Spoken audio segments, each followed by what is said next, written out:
everybody, and welcome to a spooky edition of One More Day.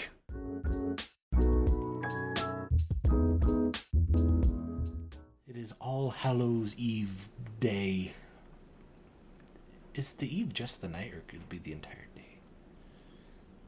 Well, usually Halloween celebrations don't start till the evening. Like, that's why you still have to work. So, would today just be like pre-Halloween day?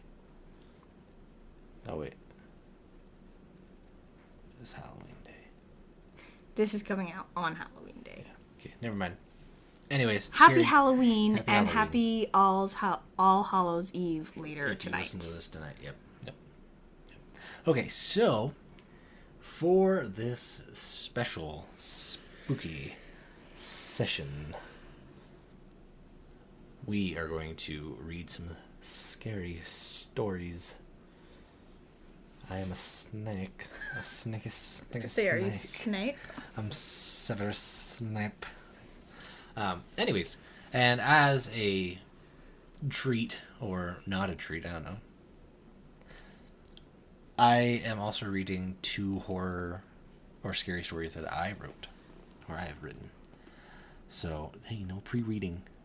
Don't look at the screen. No pre-reading, Addi. No pre-reading. Stop pre-reading. I wasn't, but okay.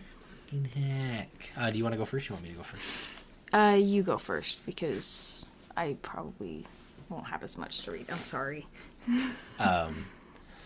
Should I read one of the stories I've written? Yeah. Or... Let's do one of yours. Let's do the one from the female perspective that I'm going to read, and then we'll do your other one, and then we'll see how much. Do you want me to read... Here, do you want me to read Catch or Horror Below? Are those both ones you wrote? Mm-hmm. Do the first one. Catch. My son and I never really clicked before my wife passed away. There was always some sort of rift between us where we never understood each other. We weren't interested in the same activities and often held different ideals. At first, when my wife passed, alcohol was my only relief. I wasn't a mean drunk by any means. I was more of an I love you man type of drunk. And surprisingly enough, this downfall of mine brought me closer to my son. Once when I was extremely inebriated, I began telling my son just how much I loved him. As my emotions poured over, a smile began forming on his face. If you love me so much, will you play catch with me? Until that moment, I had never fully realized the depth of the abandonment I had given him. After agreeing, he told me he had some alternative rules he wanted to play by. While drunk, they all made complete sense, so we played catch that night. I wasn't great, but my son excelled. He must have been mentally practicing for who knows how long. He may have even practiced on his own. As time went on, we got better. Sometimes it would go fast. Others, it'd go slow. We'd play catch at the park, the library, and even the mall sometimes. Although the mall was much riskier. My son really enjoyed our time playing catch. It took me a while to warm up to the activity. In fact, in the beginning, I could only do it drunk. It's been a year now since we started, and our relationship is better than ever. My wife would be proud. I've asked my son to change the rules a few times, and for the most part he's been able to negotiate some things with me. But sadly there's one rule he won't change. I just wish he'd let me let them go after we caught them. Dun dun dun. Hey, don't laugh at my scary story. I liked it. Well, then why'd you laugh at it? Well, it's more of a twisted story. Yeah, that's true. And I don't know how to phrase the ending to have it not be so wordy. Just wish he'd let them go, I guess. Just wish he'd let them go. I'll do that. I wish he'd let them go. Dun dun dun. I wish we could let them go. That's a good one. Because the son's kind of like in control. Anyways, yeah, I wrote that. Mm-hmm. Wow. Yeah. I liked it. Thanks. Pretty cool. Okay, now Addi's got one. The name of it is This New Old House by Batutu. Oh, wait. Oh, Bat Out of Hell 821. Batutu. Bat Out of Hell 821. Now, this is a series of short, scary stories on subreddit. Or on And Reddit. I'm gonna let you guys know I do not have as, like, a captivating voice as Connor, nor do I get into the reading as, I don't know, I just feel like it's like if someone asks me to sing or dance or read, I'm like, no, but I don't mind doing it just on my own will. Well, this is your own will. My own free will. You're the one that invited me to record tonight, so it is your own will. Well, okay, I knew that it was going to stress you out later if we didn't right now. Yeah, like 1 a.m. when I'm like, oh crap, oh crap. At that point, I think you probably would have been in here alone because Yeah. I think at 1 a.m. I will be so out cold that I don't think you'd be able to wake me up. Yeah, that's fair. That's kind of how it happens now. Yeah. Was there a name to it again? Sorry. This New Old House. Okay. And you said it was from... It's just this paragraph. I know, you said it was from the perspective of a Just read it and you'll see. woman? Oh, you've already read it. Mm-hmm. You've already pre-read everything. I guess I didn't... just read this one. I was like, I guess I didn't really do my job I wanted to looking see... up stories. Yeah, initially we were just each going to look up a story and tell each other, but Addi's had kind of a busy Okay. All right. We bought an old house, my boyfriend and I. He's in charge of the new construction, converting the kitchen into the master bedroom, for instance, while I'm on a wallpaper removal duty. The previous owner papered every wall and ceiling. Removing it is brutal, but oddly satisfying. The best feeling is getting a long peel, similar to your skin when you're peeling from a sunburn. I don't know about you, but I kind of make a game of peeling, on the hunt for the longest piece before it rips. Under a corner section of paper in every room is a person's name and date. Curiosity got the best of me one night when I Googled one of the names and discovered the person was actually a missing person. The missing date matched the date under the wallpaper. The next day, I made a list of all of the names and dates. Sure enough, each name was for a missing person with dates to match. We notified the police, who naturally sent out the crime scene team. I overheard one tech say, "Yep, it's human." Human? What's human? "Ma'am, where's the material you removed from the walls already? This isn't wallpaper you were removing." Dun dun dun. Ew. Oh. You gotta do the dun dun dun. Oh, you did it already. Dang. It's like, was it earlier today when you ruined the No, it was last night when you ruined the moment. The radio was playing and a song came on. Oh. And, I turned it off right when, The chorus. Or, the first words hit. It was, one of those songs that, the first words were just, everyone knows them. And I turned it off so I could sing them. And Connor was like, "Oh, you ruined it," before I could sing them. And then I did it. And he's like, "Oh, I ruined it twice." Yeah. All right. So, the next one that I wrote is a little bit longer. I don't actually have a name for it, so that's why I named it horror. Spooky. Okay. Horror spooky. Okay, ready? Ping. Ping. Ping. The lonely sonar sound echoes throughout the still sub. The once busy halls now lay motionless as the ship continues to rapidly travel nowhere. A singular soldier sits wide-eyed, clutching his MP40 as he watches the door of the control room. Bodies lay all around him, the bodies of them. Klaus had his first encounter with them while he was in the sickbay recovering from a nasty head wound he received while working maintenance on the engine. He had woken up in the sickbay, alone. "Hello?" Klaus weakly bleated out.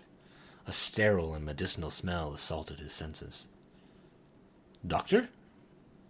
No response. Hearing footsteps outside the door, he began to slowly sit up, his head pounding, the bandage upon it still slightly wet. The door was opening by the time he had fully sat up. His relief was quickly extinguished as a gangrenous hand grasped the edge of the door, opening it fully. His breath was caught quickly in his throat as he quickly attempted to get down from the bed. "Klaus!" A low, raspy moan escaped the now open doorway as the decaying being stepped through the steel threshold. Its white, cloudy eyes peering out from the rotting heap of a head. casted a freezing effect upon Klaus's entire being. This couldn't be happening. He was only 17.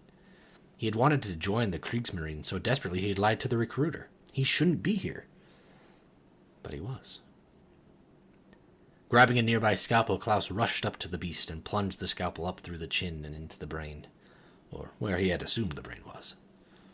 Thick, black liquid oozed down the scalpel and down Klaus's hand and arm. Breathing shakily, he let go of the scalpel as the body twitched as it slumped onto the floor, the liquid beginning to cover the steel flooring. Once the shock began to be taken over by adrenaline, he pulled the scalpel from the beast in case he needed it again. He needed help. Running down the hallways, he began to hear growls and echoes and moans exhaling, "Klaus!" He took down several more beasts as he ran, each one leaving a dark black pool of liquid. He began to lock each door he came across, closing the beasts on the other side. His scalpel was beginning to become beat up as he took down the next beast. But as the body stopped twitching on the ground, Klaus discovered a pistol among the corpse. This would be much more effective. He had to head for the control room. He had to bring the ship to surface so he could escape. Turning the corner, another beast began coming towards him and quickly began running towards him, grunting and shouting, escaping its rotting mouth. Steadying the pistol, Klaus fired. Blood began streaming out of his ears, the buzzing within them becoming unbearable. Klaus was disoriented, but he could tell he had quelled the beast with a single shot into its head. As sound began to return, he heard boots slapping the ground coming towards him, the sound growing louder and louder as he ran towards the control room. He ran quickly in and locked the door behind him. "Klaus!" A loud, rumbling voice exploded behind him. Turning, he saw 5 more beasts rapidly approaching him. Thinking quickly, he aimed and fired at the one holding the MP40. He expertly planted a round into each beast's skull. He had a single round left in the scavenge pistol.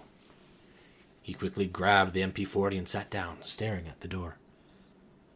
The sonar only added to the anxiety he felt. Ping. Ping. Ping. Several minutes later, the deafening sounds of boots pounding the steel floor climaxed at the door. The pounding of the door quickly followed the pounding of the boots. "Klaus!" The horrific voices grew louder and louder, and almost seemed to become angrier. "Go away!" Klaus yelled, tears filling his eyes as he clutched the weapon to his chest. There was no escape. All he could do was ensure no one faced these horrors, that no one else faced them. Them. Standing up, he headed to the controls. He would end this. Setting the submarine to drive straight down, he turned towards the door once more. Grabbing the pistol, he took one long breath, rested the muzzle beneath his chin, and fired. Several minutes passed before the watch officer was able to get the control room hatch opened. Bodies littered the floor, blood seeping from their heads. Both the commandant and second watch officer were dead, and he was now in charge. He quickly ran towards the controls, wiping pieces of skull and brains off them. The submarine would need to be raised to avoid crashing into the ocean floor. As the submarine steadied out, Commandant Hans didn't know what to do next. How could he report that a private aboard the ship had a head accident, went crazy, and killed almost half the crew? This would need to be cleaned up, and they would need to report to the nearest German control port to take care of everything. The officers would all receive honors after their passing. He would be sure of it. And since Klaus himself couldn't pay for his crimes, his family would be forced to. He would be sure of that as well. Hell, he'd do it himself if he had to. Dun dun dun. About halfway through, I was like, I think I know how this is going to end, but I like it. Oh, that's good. So yeah, that's Nameless Scary Story number 2.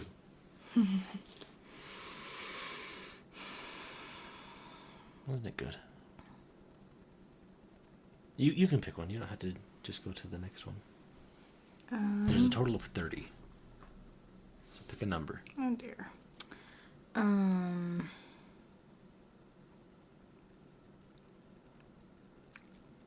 18? 18. Hope this is a good one, Addi, or else you're in trouble.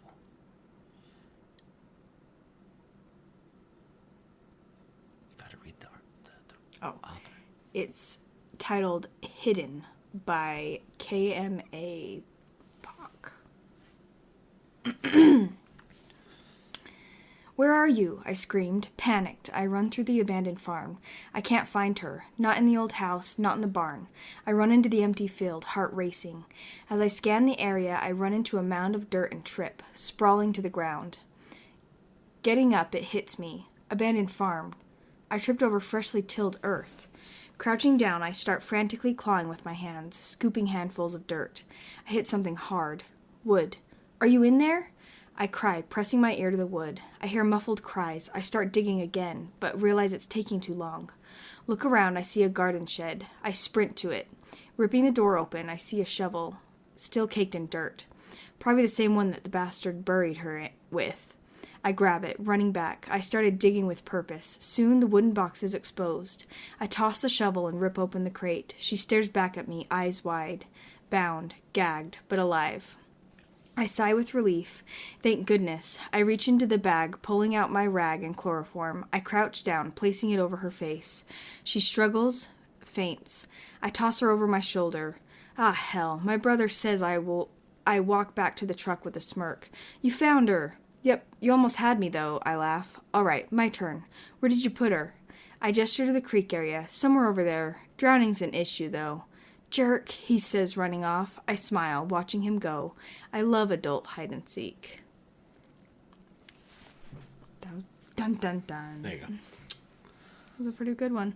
That's kind of like the one that you wrote, like taking like child game and... Let's see.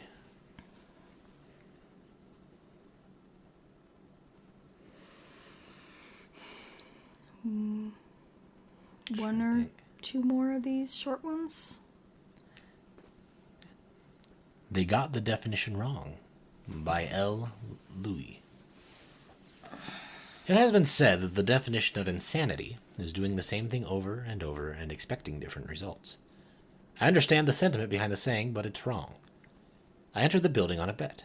I was strapped for cash and didn't buy into the old legends of a hotel to begin with, so $50 is more than enough to get me to do it. It was simple. Just reached the top floor. The 45th floor. Shine my flashlight from a window. The hotel was old and broken, including the elevator, so that meant hiking up the stairs. So up the stairs I went. As I reached each platform, I noted the old brass plaques displaying the floor numbers. 15, 16, 17, 18. I felt a little tired as I crept higher, but so far no ghosts, no cannibals, no demons. Piece of cake. I can't tell you how happy I was as I entered the last stretch of numbers. I joyfully counted them aloud at each platform. 40, 41, 42, 43, 44, 44. I stopped and looked back down the stairs. I must have miscounted. So I continued up. 44. One more flight. 44. And then down 10 flights. 44. 15 flights. 44. And so it's been for as long as I can remember. So really, insanity isn't doing something repeatedly and expecting different results. It's knowing that the results will never ever change. That each door leads to the same staircase, to the same number. It's realizing you no longer fall asleep. It's not knowing whether you've been running for days or weeks or years. It's when the sobbing slowly turns into laughter. Dun dun dun! Connor almost forgot it that time. Okay, pick a number. So we've done 1, 18, and 5. How many were there? 30. Let's do number 30. Number 30. I'll do one more and you do one more. Oh, that sounds like a good one.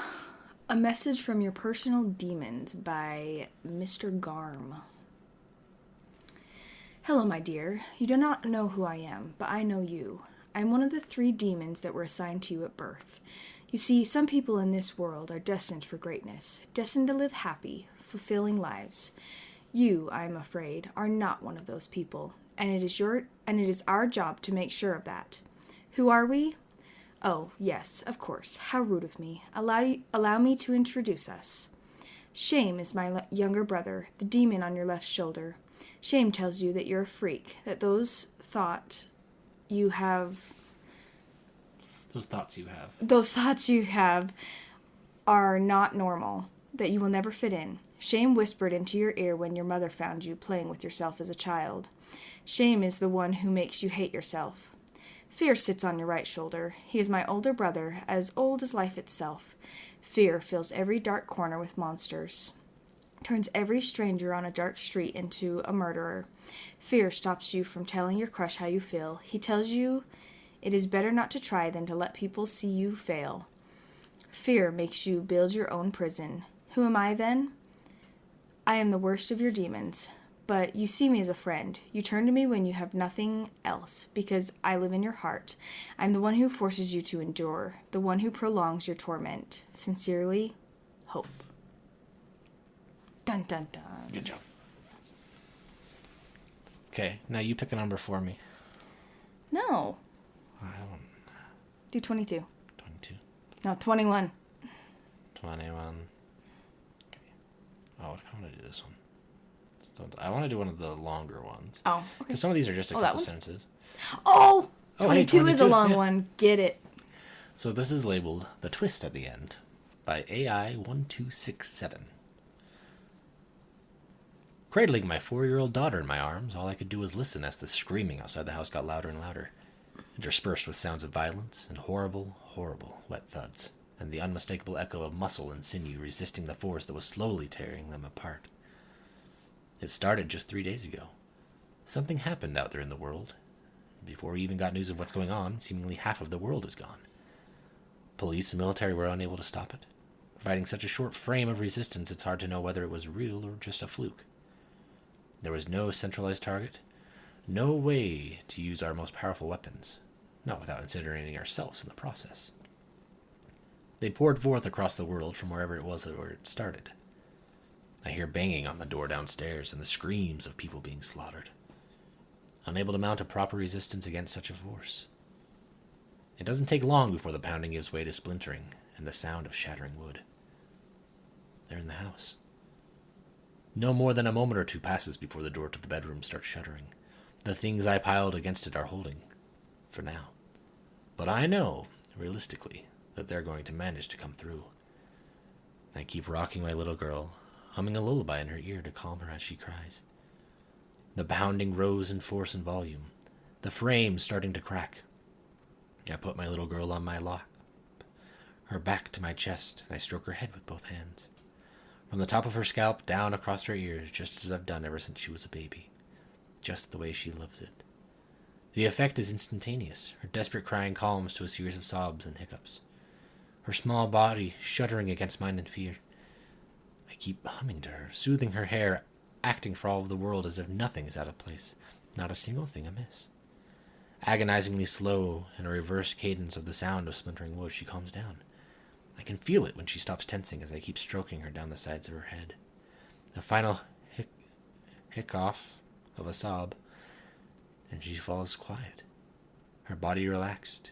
She doesn't even have time to realize what's happening as I twist her neck with a violent jerk, accompanied by a dry snap of a sound.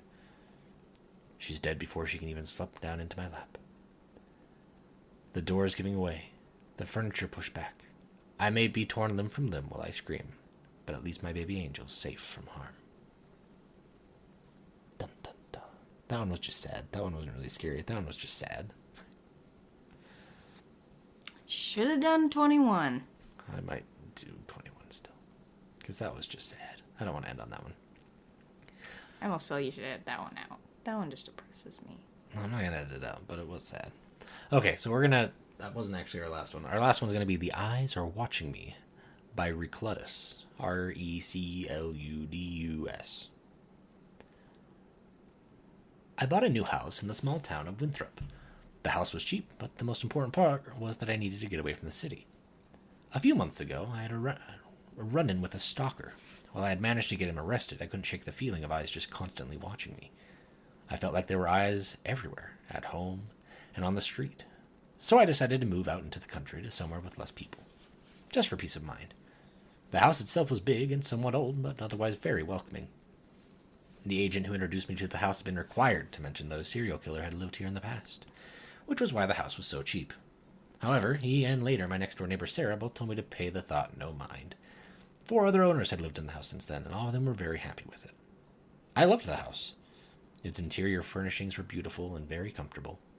The people of Winthrop were great, often bringing over freshly baked pastries or inviting me over for dinner. Get-togethers, they said, were the key to making sure everyone who lived in Winthrop loved it here. And after a week, I stopped loving it. The feeling of someone watching returned, worse than before. I tried to ignore it, but soon I started losing sleep.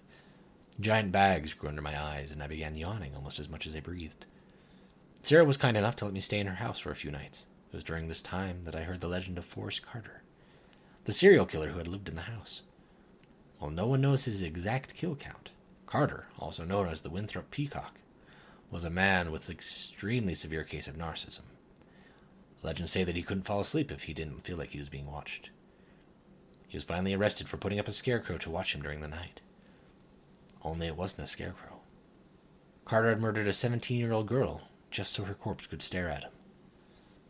The story gave me shivers, and after I went home I felt like there were hundreds of pairs of eyes just watching me no matter how I turned. Today, however, was the first day that I acted out. I was cooking breakfast when I felt the eyes. Instinctively, out of fear, I threw my kitchen knife, which lodged itself into the wall. As I pulled it out, I found myself staring at a pair of eyes, pickling in formaldehyde. I've been watching the police peel away the drywall of my house for hours now. So far, they've found 142 pairs of eyes in little glass jars. The scariest thing is, each and every one was staring at me. Dun dun dun! Now that's a good one to end on. Well, we hope you guys all have a very happy and safe Halloween. And, yeah, enjoy the spooky time. Until next week, everybody.